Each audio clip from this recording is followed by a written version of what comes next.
Hey everyone, welcome to today's video. Welcome to the Video Game Fight School channel. Thank you very much for tuning in. I appreciate it so much. So lately, a lot of the content creators in the Gotham Knights, Batman, Arkham community have been talking about the games as a service model, and I wanted to weigh in because I thought it was an interesting topic. And I'm going to give my thoughts and my opinions, and it may be different, and I've seen their videos, but I haven't taken the time to watch them. These are from, I think, Degenerate JM Podcast now. After I make my video, I want to watch their video so I can hear their perspective. Who knows? We may have the same perspective at the end of the day. Now, before I jump in, I want to go ahead and ask for your support. I'm trying my best to get to 3,000 subscribers, so it'd be really nice if you could help me hit that subscribe button. And if not, you could also hit the like button or dislike button. It gives me feedback on exactly how I should make my content for you guys.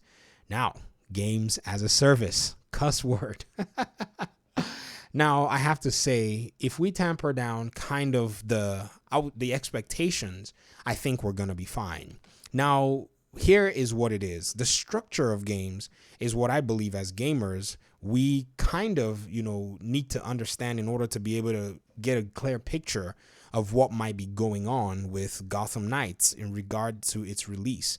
So what I mean by that is, if you think about the other Batman games, they've been single player games, basically have stayed on that focus for the most part.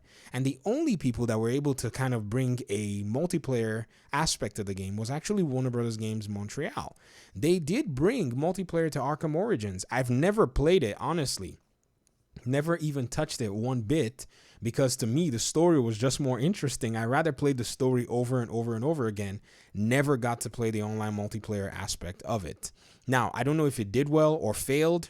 Even at that time I was playing it, I wasn't even interested in it. But at the end of the day, it seems like they're coming again to Gotham Knights with some sort of that approach. A friendly, fun way for multiple people to be able to approach a game and play those games. Because these days, video games seem to be getting much more expensive to make in terms of time, in terms of money, technology, finding the right expertise to make your game play the way that you want to play it. It really does take a lot of time. I mean, if you think about the development window of Arkham Origins, it was like 2.5 years, maybe even longer. Maybe it'd been in the works for a while, but if you think about how fast they were able to deliver the game in such a very good state. I mean, yes, it wasn't the greatest state. I know people are going to jump on me because of some functionality not working, but largely I think they did a good job. You know what I mean? It wasn't something that they conceived themselves. They took resources from Arkham City. Basically, the creative director at that time said, Rocksteady gave us just a drive that had a lot of the assets they used in Arkham City, and we just went from there. So that's really impressive because you have to dismantle, reimagine. You got to basically reverse engineer a lot of things in order for you to be able to come up with something from the work that somebody else has already completed. So I think that was actually a good thing for them. So right now, taking this step, I can envision exactly what it is they want to do. And I'm not new to the fact that they want to, take this game to a games as a service model. In fact, last year, I think somewhere in the middle of the year, I was looking through their job openings. They had a job opening for a community manager. This job opening was basically targeted as somebody who was wanting to come in to make the community excited to log into the game every day. In fact, the wording on that community manager post said that, the job post. And so that's when I kind of got a sense, I think I see exactly what's going on. They want a community manager that's going to come into the community and be updating the community on events, ongoing aspects of the game that would allow for players to be enjoying new and unprecedented challenges, maybe gaining more things, perhaps double XP to do some, ridiculous activities daily, maybe even gameplay, challenges that could actually allow for you to be able to gain inside game rewards and all that stuff. That's probably the structure that they want to go with it. Now, is this model or is this system a bad thing? I don't think it is a bad thing on a few specific conditions. Now, I'm coming from the position of having played a live service game for about 4 years. For those of you who know, or those of you who don't know, I run a channel called Gamey Daddy, the Gamer Dad, and it covers Tom Clancy's The Division and The Division 2. It's covered it for about 4 years, and that is a live service game. It's a multiplayer co-op game nonetheless with some PvP elements in it. And so when you think about the way they've structured that game, I can see The only major reason that will allow for your multiplayer games as a service model to work is if you have a narrative that you put emphasis on. The narrative doesn't have to be great. That's not what I'm saying. I'm not saying that if you have a good narrative. Now, if you have a great narrative, that's even an extra plus, because that narrative and that story, players who don't necessarily care to engage in your multiplayer or co-op, whatever, can just stay in that world comfortably and out of that picture. And I think that is exactly what Gotham Knights would need to nail down. And then anybody who wants to take part in the extra aspect of things can then benefit on both fronts. So the games as a service model, in my opinion, can work. Now, where are the fears coming from? Yeah, the fears are coming from Avengers, Marvel's Avengers. This was unprecedented as to how severe Marvel's Avengers was not going to meet the expectations of the community. And it wasn't necessarily that Marvel Avengers did not have the potential to do so. It's that it didn't have the one thing that I just mentioned as the condition, which is a strong narrative that the development team could basically rely on. And they didn't have it. The game felt empty when it came to the storytelling. And also the way they actually implemented the progression of the game, it didn't feel unique. You did not feel like you had a coherent world. That's another thing. Permit me to go into some more technical aspects of game design and game development.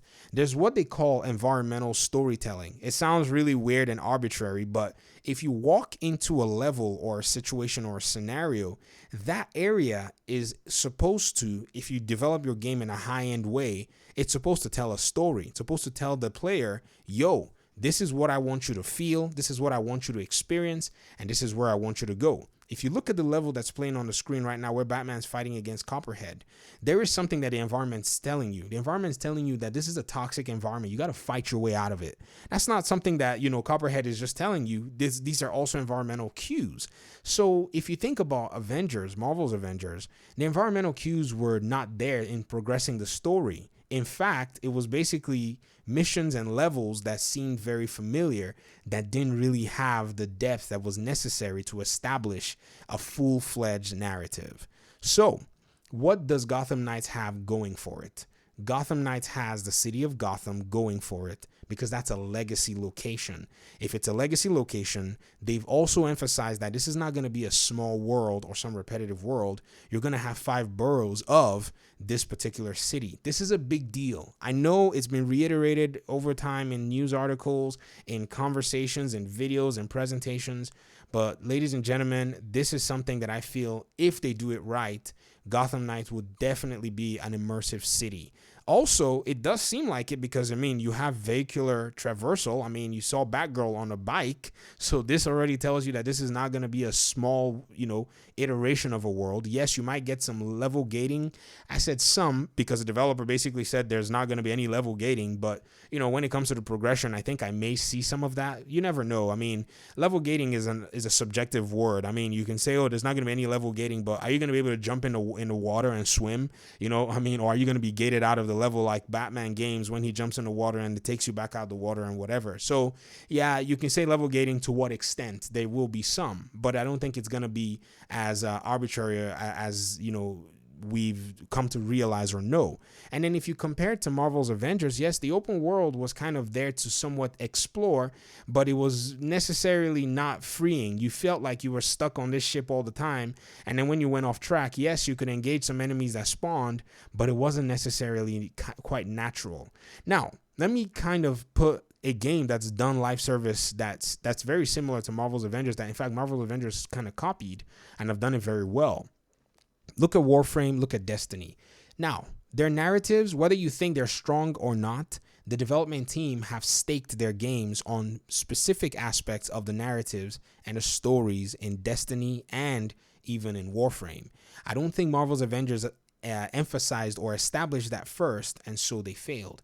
So what the developers at Warner Brothers Games Montreal will have to do is establish that narrative, and even more so, not just establish it, but establish it for a place that single and solo players can just live and enjoy. allow for it to be dynamic enough so somebody doesn't necessarily have a need to go do an online aspect.